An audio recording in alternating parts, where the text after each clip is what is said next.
I just think about playing sports, just and having fun. Sometimes I really think about happy things, or sometimes I think to myself. I don't know. I like pizza. What do you think about when you don't have to think about anything? Just because you said it don't mean you're saying something. Just because you felt it don't mean your heart ain't lying. Just because you heard it don't make it more than chatter. That's the best thing I could do. Everybody's talking, we talk what matters. What do you think about when you don't have to think about anything? Like, where does your mind go? I just think about life, what am I gonna do next? Money, drugs, and guns. I think about my future and what I want to do later on in life. I pick things to think about for seasons because when my mind goes to neutral, it is not cool. Covetousness, lust, all them things grip me, and I just don't trust me to think about nothing if I can help it. Being an athlete, you go on a profession. Cool. Thank you. You're welcome. My family, my friends, my future that I don't know what to do with. So, what could happen in my future and what could be good about it. And just like my surroundings, like where I'm at, I just like look at something and think about it. Food. Well, I baked a cake the other day. That cake was really good. So probably like desserts and stuff that I want to bake in the future. Right now I'm thinking about my baby's nursery pretty much all the time. I don't know, because I have a 6-month-old child. I don't know what quiet time is like to think to myself. I guess I just think about my future and what my career is going to be like. We are really obsessed with our future. Is it going to be good? Am I going to get what I want? What do I need to do now to get there? When I was 8 years old, I was obsessed with getting candy. When I was 15, I wanted my driver's license. When I was 16, I wanted a car. When I was 17, I wanted to go to college. When I was 18, I wanted to pass my final exams. When I was 19, I wanted a girl. When I was 20, I wanted recording gear. When I was 21, I wanted to get married. When I was 22, I wanted a house. I mean, so many kinds of things have gripped my heart's desire. But what do they all have in common? Well, me, yeah. But even more than that, at some point or another, I have plugged my hope into those things. Instead of just enjoying them or working for them, I actually trusted them to satisfy me.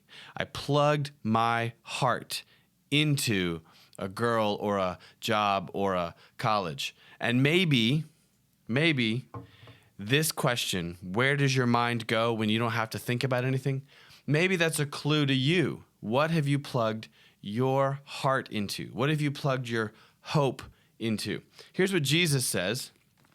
In John 15, he says, I am the true vine. Now, here he means vine kind of like, the trunk of a tree or the source of life. And he says, I'm the true vine, which means there are some fake vines out there. And I've already talked about a few of them. Maybe it's people. Maybe it's getting, something in your future that you're really hoping for. Maybe it's pleasure. Maybe it's popularity. Maybe it's a paycheck. I don't really know.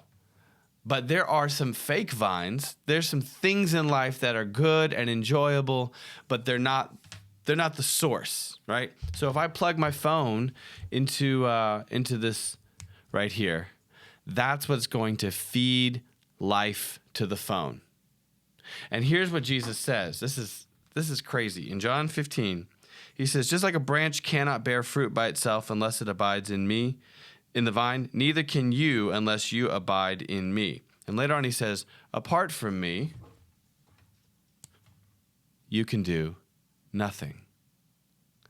Now, we are living our lives doing something. But apart from Jesus, he says you can do nothing. And I kind of imagine it like this. If you're plugging your phone into power, it can do what it was designed to do. Now, if you unplug that phone, well, sure, you can do some things. Like you can choke someone with this, or you can grab your cell phone, or, I like music, right? If you aren't plugged in, you can do something with those, right? You could whip a small hamster or something. But You can't do what it was designed to do. And in the same way, Jesus says, apart from me, you can do nothing. And he builds on this word picture. He says, you are like a branch that's been broken off from the tree. And then you pile the branches up and you burn them. Now, those branches aren't destroyed because they were burned by the fire. A lot of people think this idea of hell and judgment is cruel. It's not cruel to burn a bunch of broken off dead branches. They didn't die because of the fire. Why did they die?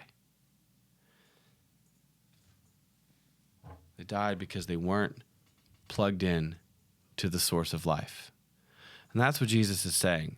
He's saying, I don't want it to be this great mystery that you live your life and you stumble around in the dark and you don't know what is good for you. Jesus said, I am what's good for you. I'll be your teacher. And first he called a few disciples and he said, follow me and I will make you into something more. I'll make you fishers of men. I'll give you a purpose for your life and explain how to live life. And then he passed on that message to those disciples and he said, guys, all authority has been given to me in heaven and on earth. So go and make disciples of all nations. So basically, spread the invitation.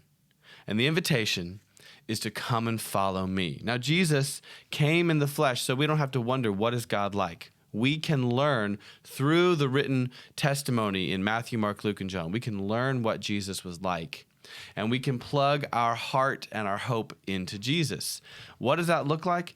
I mean, it looks like unplugging our hope from people. You know, I've enjoyed some people, but I've also sometimes leaned on them to give my life meaning.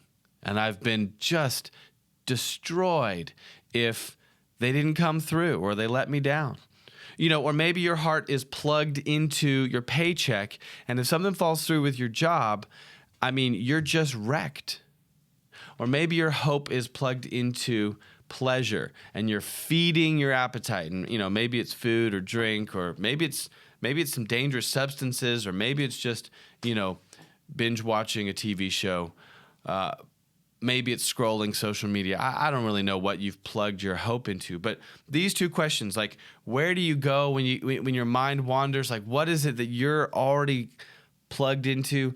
Or let me ask the other side of that question. When you're really low, when you're down, like, what do you look to lift you up and rescue you? Those questions are clues. They kind of let you know what you've plugged your heart into. And Jesus says, look, plug your heart into me. Plug your hope in me. And he says, abide in my love. If you keep my commandments, you will abide in my love. That's kind of the evidence, right? If you do what Jesus has said to do, that shows you trusted him, right? Abide in my love. I've kept my Father's commandments and abide in his love. And these things I've spoken to you. So he gave us a word, a promise. I've spoken these things to you that my joy may be in you and that your joy may be full. I mean, when I'm getting ready to go for the day and I pick up my phone, I look at that battery and it says full, and I say, I'm going to do amazing stuff all day long. I'm going to make calls. I'm going to send emails. I'm going to receive text messages. I'm going to turn on the GPS and get where I'm going. I'm going to listen to music, on and on and on. I've got all kinds of things that I plan to do with that device. If I pick up that phone, I'm ready to go out and it's on empty. I can't do anything with it. Right? And that's the way we are operating all the time. We get together and we hang out, but if you haven't been plugged into Jesus, you don't know why you're valuable. You haven't been reminded of the price he paid to set you free from sin and its slavery. You know, you're not able to live for other people. You're probably plugging yourself into other people just to kind of suck some life out of them. Guys, that's not what we're made for. We are made to know the living God through Jesus. So listen to his promises, like get to know his word. The word of God is, it's more than just the Bible. God is always speaking, but the word of God is certainly not less than the Bible. He has told us some stuff. He has shown us some stuff. So plug in to Jesus's words and promises to you, and begin to draw your hope for your future from Him. The only time I don't think about anything is when I'm supposed to be thinking about something. Everybody's talking, we talk what matters.